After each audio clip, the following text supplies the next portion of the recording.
降息了，降息了！香港楼市最后一个逃生窗口来啦！等了2年，美联储终于落实降息，而大型香港商业银行也立即跟随降了最优惠利率，这标志着降息周期正式开启。一方面，地产中介极力唱好，说楼市已经到达低点，有望止跌回升。但另一方面，开发商们却是摩拳擦掌，都打算近期密集推盘，争取把市场上这所剩无几的购买力都吸走。那其中最值得关注的就是启德跑道区里面的新盘。这启德跑道区可谓是香港财富的收割机，无论你是开发商还是买房的人，只要来了启德，都逃不开亏损的结局，只是大亏跟小亏的不一样。就是连成哥这样的人物也在跑道区里面沾了一身泥。这种全员亏损的情况，就算放眼整个香港房地产历史里面都很罕见。跑道区里面一共有11个楼盘，12000多户。那过去3年里面，这11个楼盘一共只卖了15%。那么如果按照这样的速度的话，跑道区的楼10年都卖不完了。到那时候，全球变暖都该把跑道区给淹了吧。我们去年出了一期启德大跳水的视频，预计启德跑道区楼价会从当时的2万多跌到1万才有投资价值。当时不少观众朋友们觉得这是天方夜谭，但现在看来，启德楼价的确是朝着我们的目标价稳步迈进。本期视频我们的标题是启德再跳水。那这篇视频里面会跟大家分析一下，为什么虽然降了息，但是香港楼市，尤其是启德跑道区还是会继续跌，也会带大家实地看一下启德跑道区，分析这里每一个楼盘的众生相，找一下到底是哪些楼盘明明都建好了，但还是憋着不拿出来卖。我们也会数一数整个跑道区里面到底有多少间2送饭，有多少间71便利店的这种民生相关的问题。那么昨天我们还有市场上最新的消息，那就是启德地铁上盖的天喜天开价了，尺价最低17000，这个我们在片尾里面会重点说一下。这个开价的程度基本上就可以反映了启德楼市快要崩盘的先兆，大家千万不要错过本期的视频哦。你看这下雨天还有人在跑步，大家就知道这就是启德精神，这无论你亏的再多，还是要锻炼身体。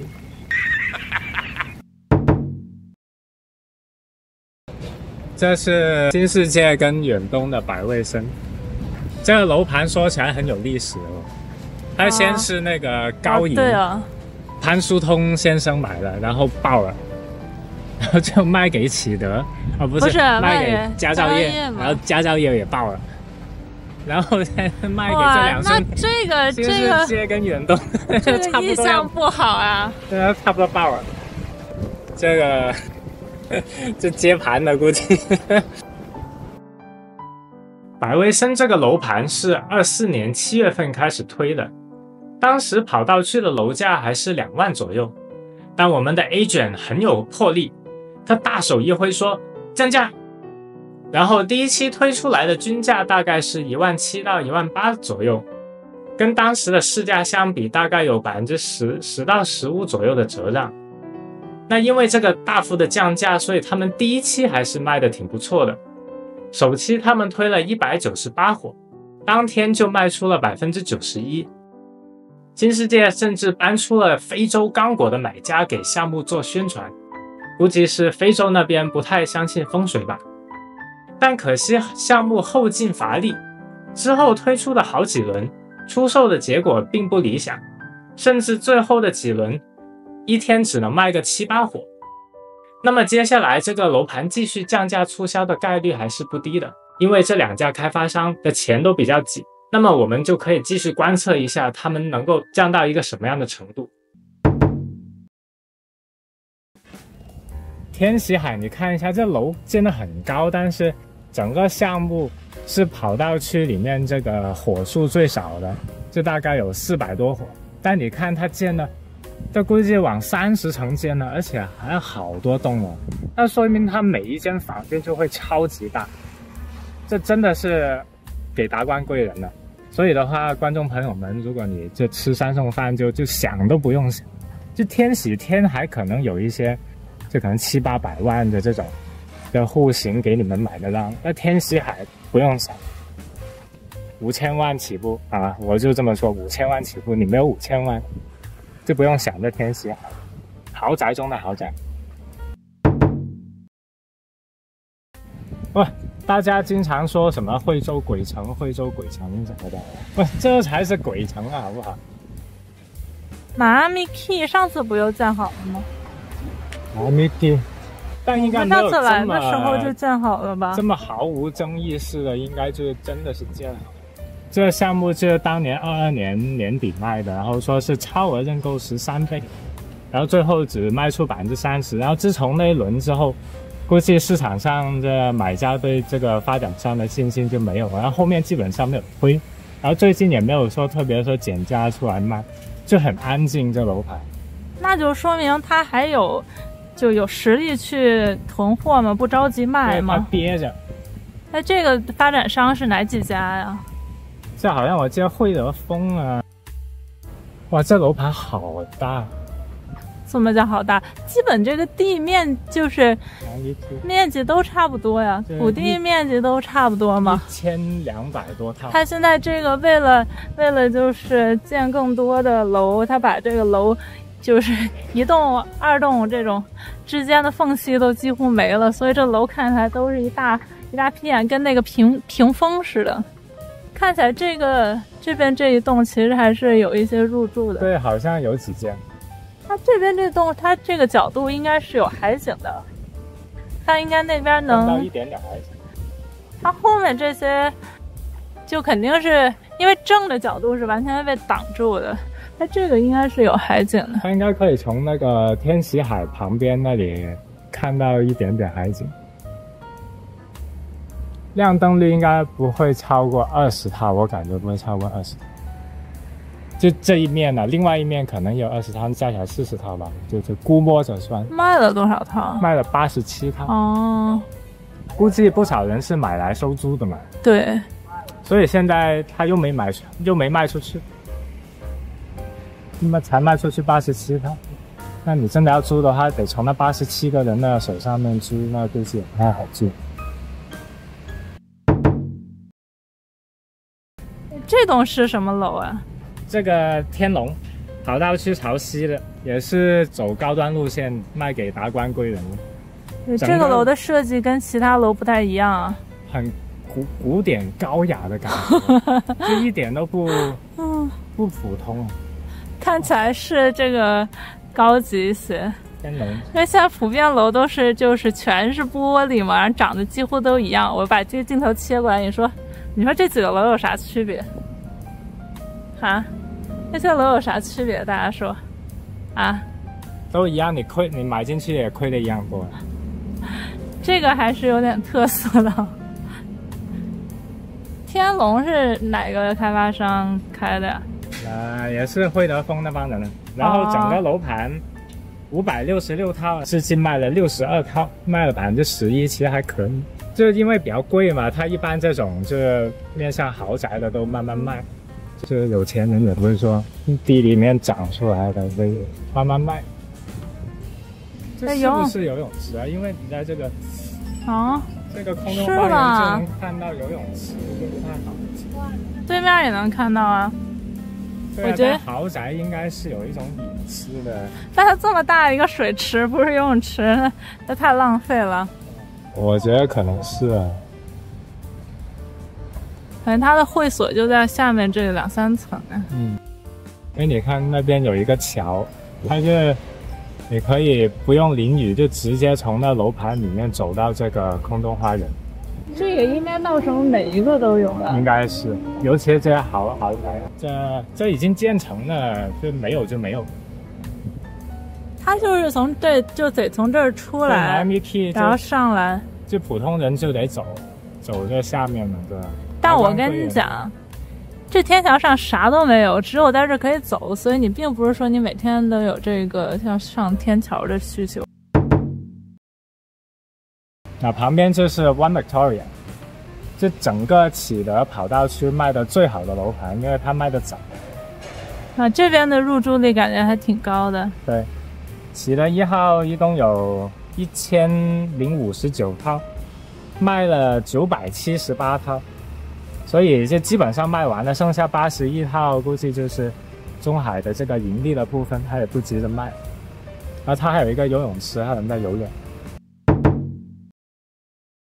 所以这个云景怎么其实才这么一点点啊？这也是豪宅盘，就是刚才看到天禧海旁边的天龙，还有这3个都是豪宅盘，然后每个盘就500伙。哦，这都是卖给达官贵人的比较多。比如说你看前面那个金色灰色的那种特色户，估计我猜啊，就一间估计可能上亿。哦，那没卖呢吧？是不是？有几套成交了，这个盘卖的还不错。哦，一共500多套，然后卖了200多套，卖差不多一半。哦，但这有风险，就是因为它还没建好，它很多买家使用了这个叫建筑期付款，还有另外一种叫720天付款的这种2种 payment plan， 所以其实大头的话要在交付之后，或者等到就是今年年底明年年初的时候才要交。所以如果有些买家可能觉得这房价跌了那么多，那超过那10%的定金都已经跌过去了，那可能这尾款就不付了。他现在不是抓这个吗？之前长实不是就起诉了一些人吗？但现在收发只有长实在做这种事情，那就可能就赌看看这2家，华润跟保利，看看赌你会不会告了。我看网上说这应该是今年年底，就是12月31号就会交付。哦，所以到时候可以观察一下，会不会有很多人来取消这个交易。哦，有一些是1700、8万都可以买得到，但普遍呢，我看的最高有1个亿的，然后5000多万的都有，那估计就是朝那边。哦，但我不知道这1700、8万的能不能看到，这可能就看这边应该看不到，对，应该看不到。你的普通人就应该付这个，就应该。但1700、8万呀，那就是也是得有2万块一尺了，应该。那2万。因为低密度嘛，它整个楼盘就500个人，那你就这 premium 就是你的低密度以及这可能好一点的这个会所啊。哇，这还周末还很多人干活的哦。这是完全是内房对，内房2间内房。哦，那其实这个的看起来这个风格跟旁边这个也有一点点像啊。豪宅都是。哦，对。这豪宅跟不是豪宅，这里一眼就能够分得清嘛，就不是豪宅长得都差不多。但刚才那个旁边那个也有点像，你这个跟这个不是很像？这个就不是豪宅了吗？是吗？这秦涛这个叫，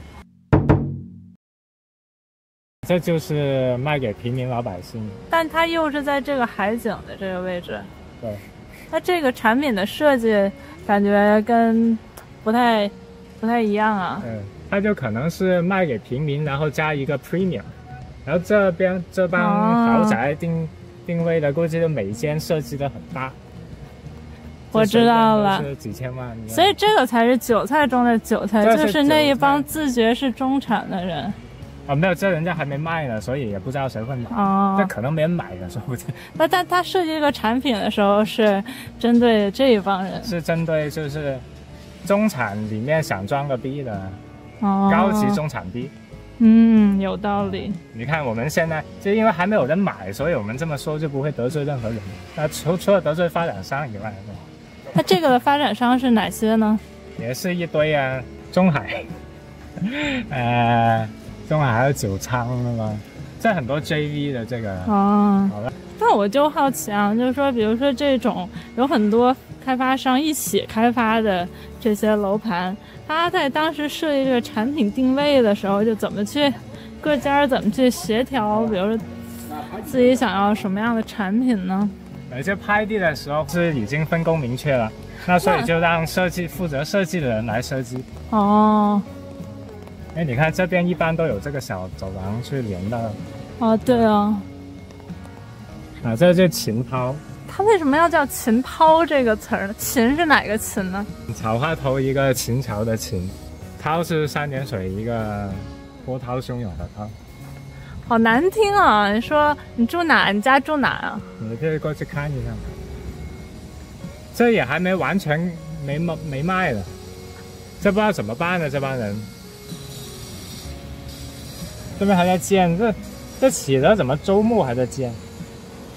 那这个地价13200，再加上建筑成本，你估计得19000得打平。但目前如果你真的要卖的话，我感觉16000、17000这样才卖得出去。所以，但它这边是海景哦。哦，那卖高一点哦，看看这中产中的有逼格一点的中产。那后面的这些楼不行，我觉得它这个设计看起来里面户数蛮，对你刚才说了嘛，户数蛮多的。2000多套后面这看起来都像是1居室和2居室，现在这布局就是很容易就看出来了，这房子现在。他就拿了一块好地，然后他因为看到旁边3家都是卖豪宅嘛，他这就可能是卖一个。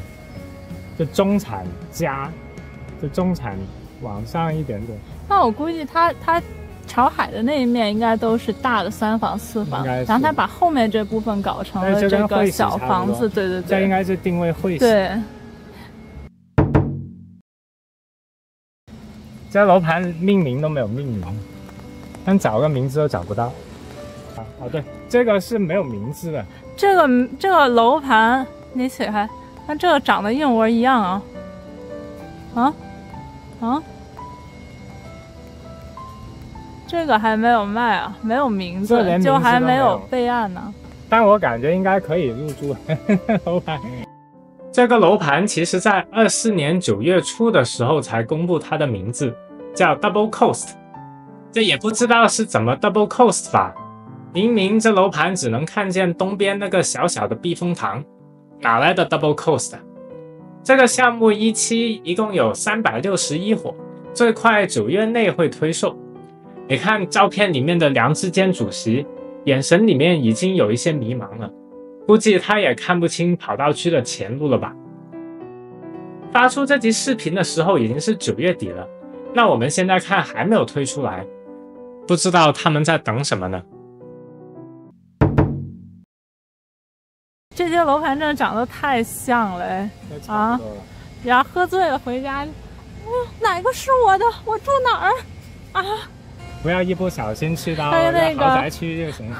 司机说：“我怎么都长一个样子呀？”啊！司机说：“你导航吗？”这11个楼盘哪记得那么多名字？启德海湾这楼盘也跟这个 Miami Key 一样，就是出师不利。然后他是去年的时候，好吧，作为这个第一个减价的人，因为这个22年的时候 Miami Key 是22000、23000这样子卖，然后去年卖的时候，哇，感觉自己亏了很多，卖2万块钱，疯狂的在宣传，那最后也卖的不怎么样。最新的动向，就他们拿出什么50套，然后把那个价格从2万块钱一下子就批到了这个16000啊，15900吧，其实是，就把这50套拿出来卖，然后感觉还卖的还行吧，就50套里面卖了30套左右，就证明这个启德跑道区的韭菜还是源源不断的在生长出来。就只要你砍价，对吧？你砍到15900，这价格听着还是比较吸引的。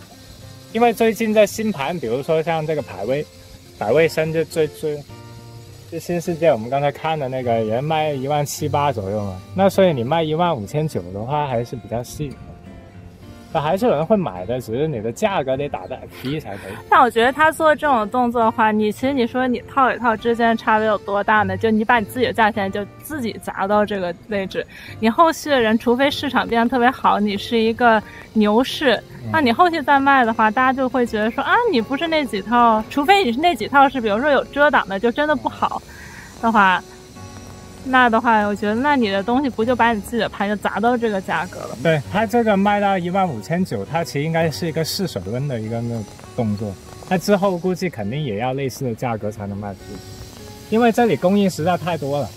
我们刚才看的基本上都是，除了维港1号以外，基本都没卖出来多少。你看这下大雨了，连天都看得起的店那么多，还没有人买，都哭了。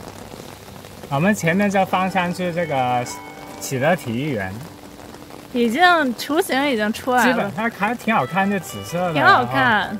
对，它这个上面是不是 LED 啊？就是它会亮的。对，有可能会发光的。啊，你看这个空中花园的末端就只是走到这儿，然后这条桥就连着秦涛，所以这前面的这个长实的那个楼盘应该是连不到这个空中花园的。然后这双钻也是应该连不上，因为前面都是船。啊，这是长实的那个项目。这个海景的确没有前面跑道区前面那几家豪宅的海景比较好，因为这里对出去你看都是船，估计会有臭味，然后晚上会吵一样。所以这个估计也是一个就是平价盘。其实你看，他说这边，比如说这边那个宝道区，你可以依靠体育园的这个商业配套，但其实这么看，距离还是蛮远的。你走过去，是不是要半个小时？对啊，不知道有没有路走过去，而且你看前面全部都是这个施工的地方，感觉不像有路可以走过去。嗯。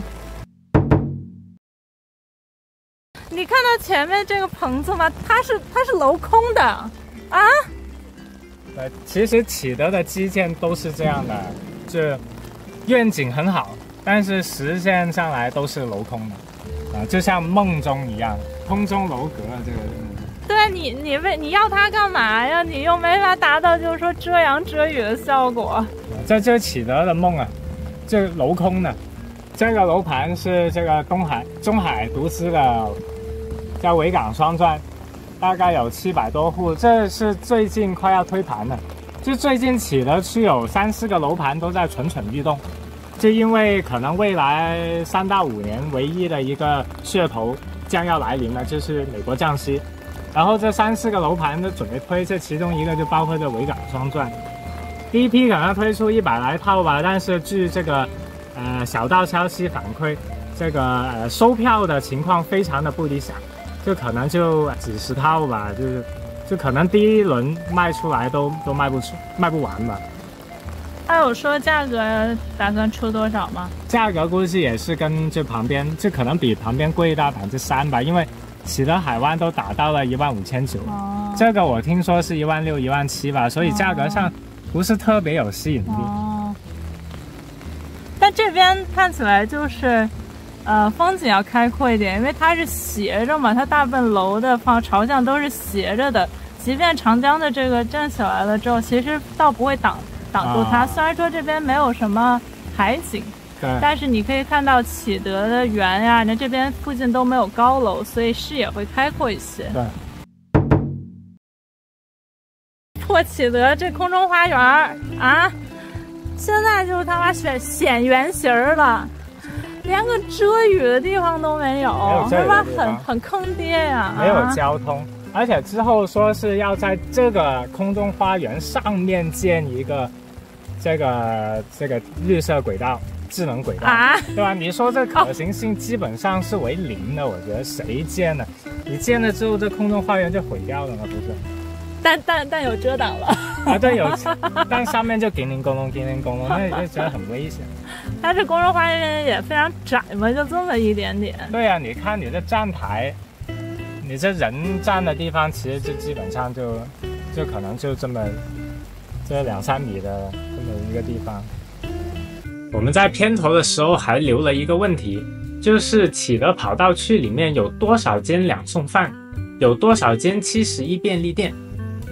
那么今天大家跟我们走一圈下来，其实也能够发现，就是跑道区里面是没有任何公共的店铺的，空中花园上面空空如也，下面就只有一条马路。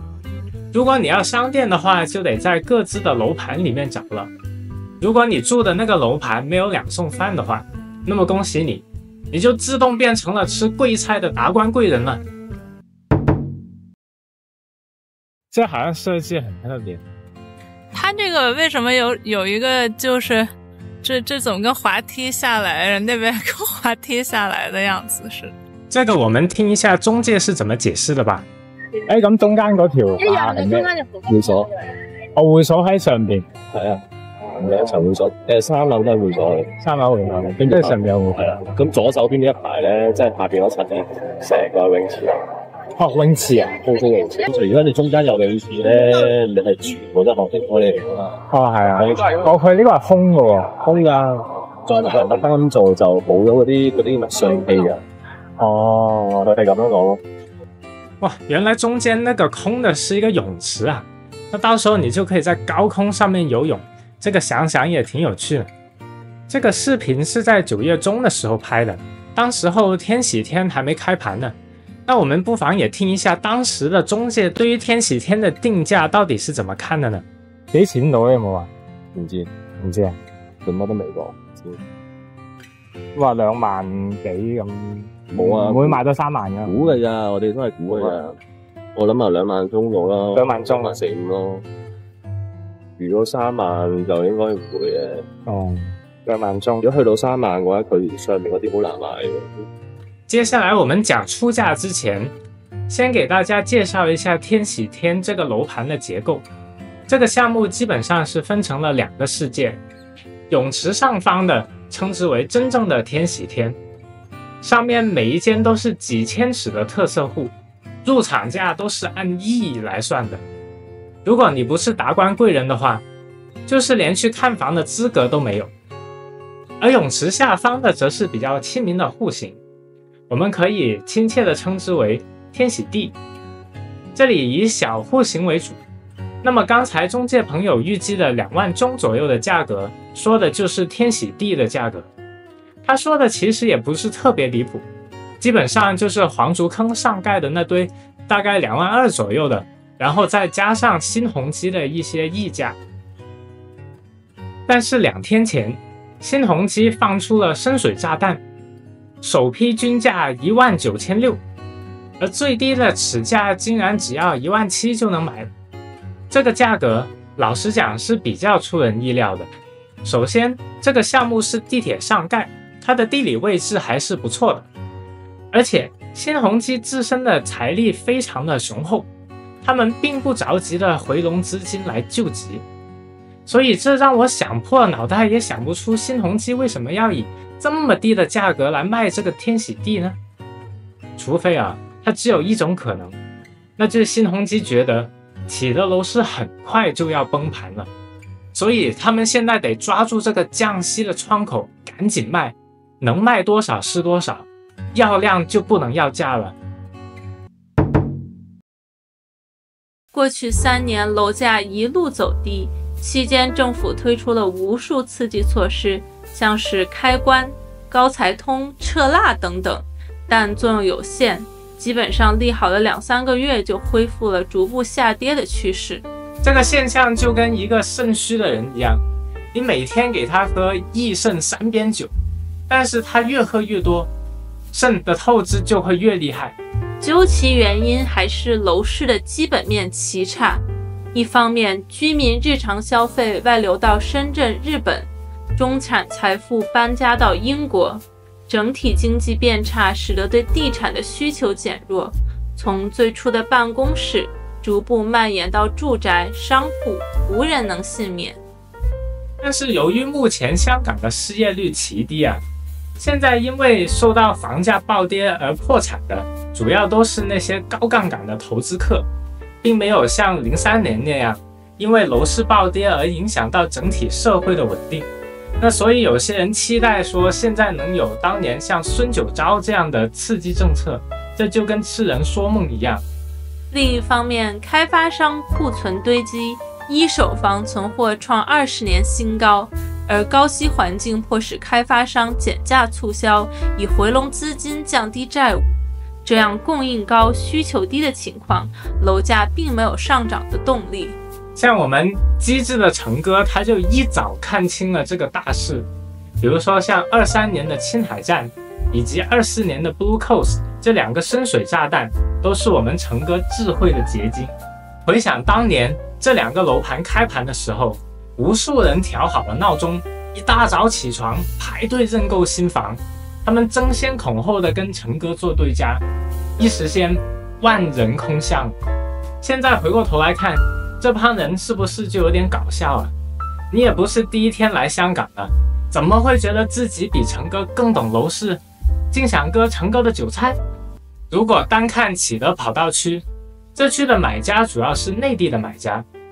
之前有中介分析说，内地的买家占了跑道区交易的大概70%。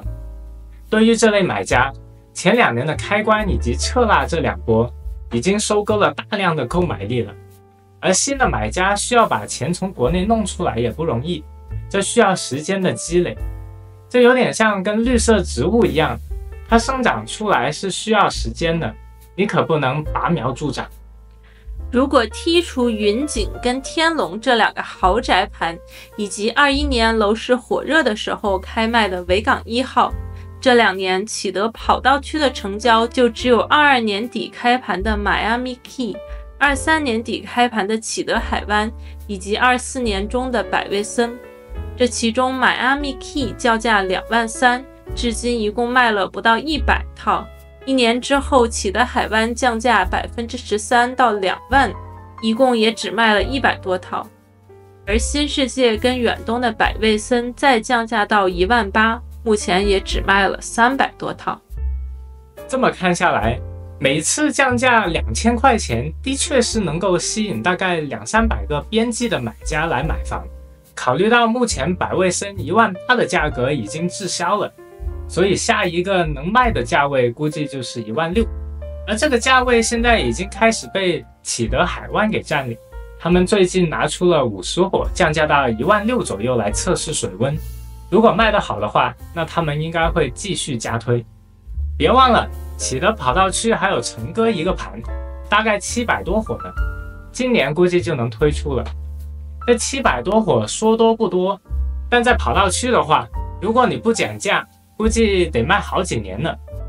按照我们成哥的风格，出价很可能会有惊喜，可能会比启德海湾最新的16000还再低个1-2千，那就是14000、15000左右了。未来1-2年，启德跑道区将会是新盘大混战的剧本，10来个楼盘蓄势待发，他们就像人行走在沙漠中，在疯狂的搜刮所剩无几的绿色植物。我们的视频之后也会一直跟踪着启德跑道区的进展，看看各个人精一样的开发商如何勾心斗角。因为在这个跑道区，它的配套是如此的不堪，而楼价却是如此的昂贵，真的非常的不合理。如果发展商不降价的话，那可能就没人买，最后会成为香港版的鬼城。那如果降价的话，那可能得价格崩盘到10000左右才会有价值。去年我们说跑道区可能降到10000，但其实目前看起来这种情形那么恶劣，可能最后10000块钱也未必能兜得住。如果喜欢这期视频的话，别忘了给我们点赞点关注哦。